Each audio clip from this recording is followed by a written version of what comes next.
जिसने हिंदुस्तान को खुले में शौच मुक्त बनाने का सपना दिखाया, जिसने हिंदुस्तान में स्वच्छता की अलग जगाई, जिसने हिंदुस्तान को सुलभ शौचालय का मतलब समझाया, आज नहीं रहे स्वच्छता के ब्रांड एम्बेसडर बिंदेश्वरी पाठक। लाल किले की प्राचीर से जब हिंदुस्तान के प्रधानमंत्री नरेंद्र मोदी ने शौचालय की बात की तो पूरा देश स्तब्ध रह गया। विपक्षी पार्टियों ने जमकर माखौल उड़ाया कि प्रधानमंत्री के पास अब कोई काम नहीं बचा है, केवल शौचालय बनाने की मुहिम चला रहे हैं। लेकिन दरअसल प्रधानमंत्री के इस विजन के पीछे एक ऐसे शख्स की सोच शामिल थी, उसका विजन शामिल था जिसने प्रधानमंत्री को राह दिखाई थी। वो शख्स कोई और नहीं, सुलभ शौचालय को इंटरनेशनल ब्रांड बनाने वाले बिंदेश्वरी पाठक की थी, जिसने हिंदुस्तान को खुले में शौच से मुक्त बनाने का सपना देखा था। एक बड़ी मुहिम चलाई थी। ब्राह्मण परिवार में जन्मे एक युवक ने जब शौचालय बनवाने की मुहिम छेड़ी तो सबसे पहले उसे अपने घर के लोगों का ही विरोध झेलना पड़ा। पिता हमेशा नाराज रहे तो ससुर ने यहां तक कह दिया कि अपना चेहरा मत दिखाना। बिंदेश्वरी पाठक की ये कहानी टॉयलेट एक प्रेम कथा में पहले पर्दे पर भी दिखाई गई। तमाम विरोध और मुश्किलात आए, लेकिन बिंदेश्वरी पाठक के तो सपनों में महात्मा गांधी आते थे।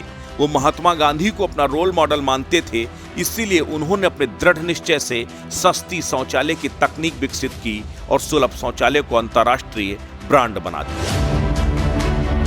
लेकिन बिंदेश्वरी पाठक के लिए कभी इतना आसान नहीं था।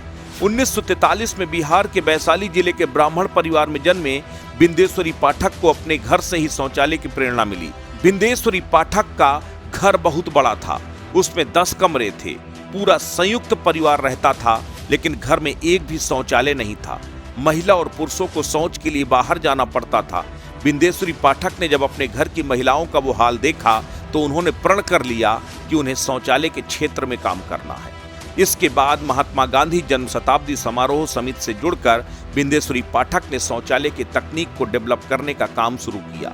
लेकिन इस पर चुनौती ये थी कि शौचालय की ऐसी तकनीक को डेवलप किया जाए जो न केवल सुरक्षित हो बल्कि आम आदमी भी उसका खर्च वहन कर सके। उसी के बाद बिंदेश्वरी पाठक ने इसे अपना मिशन बना लिया। 1970 में सुलभ इंटरनेशनल की स्थापना की।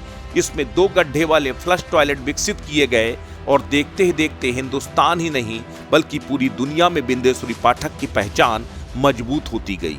कम पानी कम खर्च में अच्छे शौचालय बनाने की नई नई तकनीक विकसित होती गई। लोगों को 1, 2 और 5 रुपए में शौचालय जाने का एक जरिया मिल गया।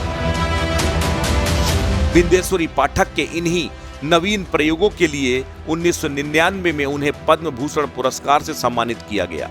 2003 में विश्व के 500 उत्कृष्ट सामाजिक कार्य करने वाले व्यक्तियों की सूची में उनका नाम प्रकाशित किया गया। दुनिया भर के कई पुरस्कारों से उन्हें नवाजा गया। जिस देश की शान को बरकरार रखने के लिए, जिस देश के बासिंदों को शौच के समय शर्मसार न होना पड़े, उसे बचाने के लिए सुलभ शौचालय बनाए, आज उसी देश के 77वें स्वतंत्रता दिवस में ध्वजारोहण के ठीक बाद हृदयघात से उनका निधन हो गया।